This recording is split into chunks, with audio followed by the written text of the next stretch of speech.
Thank you for joining me today. It's Brian Gubernick, and welcome to the No Days Off podcast, where we believe that every single day brings a new opportunity to get better. Entrepreneurs pride themselves on decisiveness. I know I do. We are told to move fast. We're told to have bias toward action. We hear things like indecision kills businesses. And you know what? A lot of times this is in fact true. But here's something that I think most small business owners only learn after they've had accumulated enough scar tissue. That's that a lot of bad outcomes don't come from bad decisions. They actually come from decisions that never needed to be made in the first place. And that's the core idea behind what's often called Falkland Law, the Falkland Law. If you don't have to make a decision, don't make one. That's Falkland Law. If you don't have to make a decision, don't make one. Now, this is not to be confused with procrastination. It's not to be confused with avoiding responsibility. It's about recognizing that forcing certainty too early often makes things worse, not better. This especially happens in small businesses where decisions have a tendency to ripple rather quickly.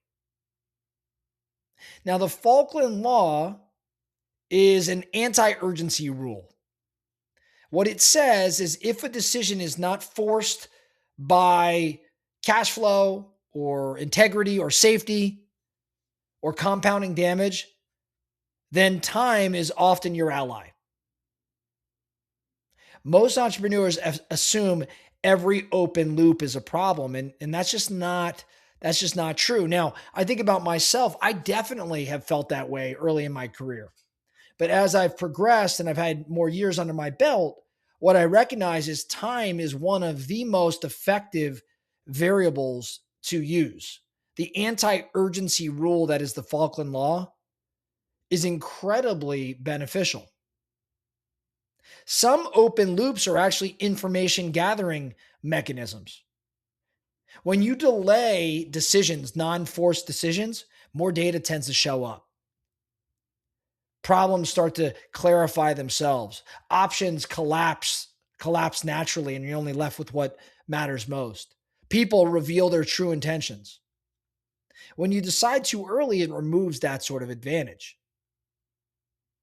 Now, entrepreneurs, small business owners, over-decide all of the time, and they do so for predictable reasons. The first reason they do it is because discomfort comes along with the ambiguity. There is discomfort that's created when things are ambiguous. Uncertainty feels like a problem. It may just be a phase, but it feels like a problem even when it's just a phase.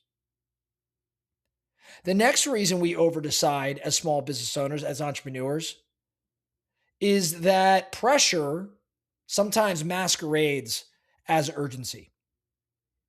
Emails, texts, people in your organization waiting for direction. It feels like leadership requires an answer right now. And so this false urgency is created. The third reason I think we over-decide actually has to do with identity. Making decisions feels productive. Waiting feels unproductive, feels passive. Even when we know waiting is the smarter move. So the result of this, decisions get made. And they get made sometimes with partial information.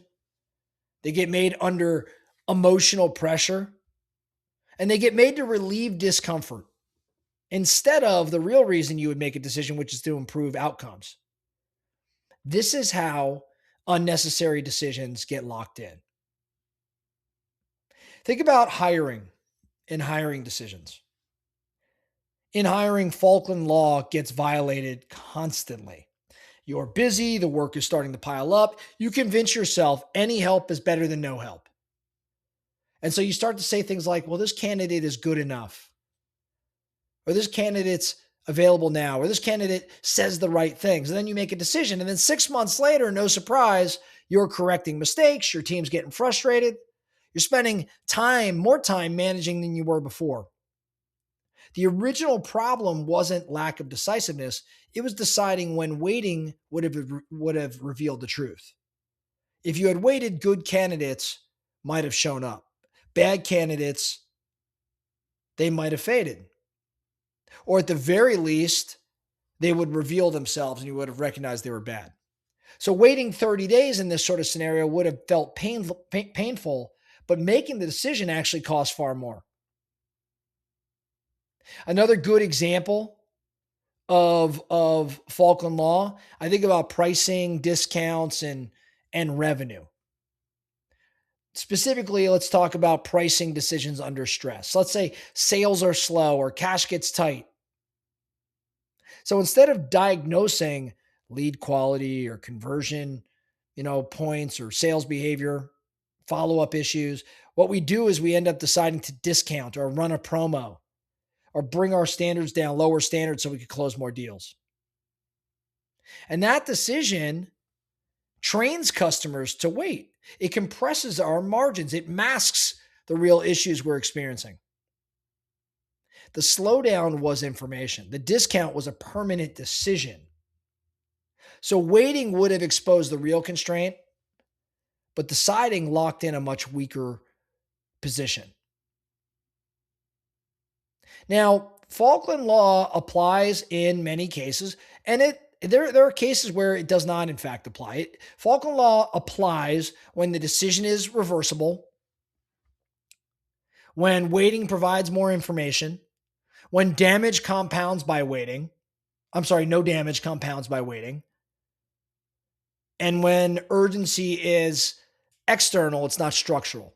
So Falkland Law, taking your time in the sense that I'm describing it here, makes sense when you can reverse decision, when waiting likely gives you more info, where the damage does not compound if you wait, and where the urgency is external. It's not structural. Now, it does not apply, and this is important.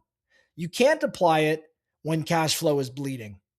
You got to make a move faster. Where trust is breaking, you got to do something before it erodes. Where safety is involved, or when a small problem is clearly starting to grow. Those are forced decisions. Everything else, though, waiting is often the highest leverage move you have. So, all that being said, what are your action steps for today? What can you do? I think here's how you go about using this concept practically. I want you to write down the decisions that you feel pressure to make right now. The decisions you feel pressure to make right now. Write them down. And then for each one of these decisions that you feel pressure to make right now, I want you to ask these 3 questions. Number 1, what happens if I do nothing for 30 days? What happens if I do nothing for 30 days? Number 2, what information might show up if I wait? And then number 3, is this pressure coming from reality or is it coming from discomfort? If nothing breaks by waiting, then just don't decide yet. You'll gain an upper hand if you wait. Entrepreneurs do not win by deciding fast. They win by deciding only when the decision actually improves the outcome. That's Falkland's Law. That's the Falkland Law. Used correctly, it saves time, money, and it certainly saves some regret. That's all I have for you today, the No Days Off podcast. Thank you so much for listening. And remember, every single day brings a new opportunity to get better. So let's get after it.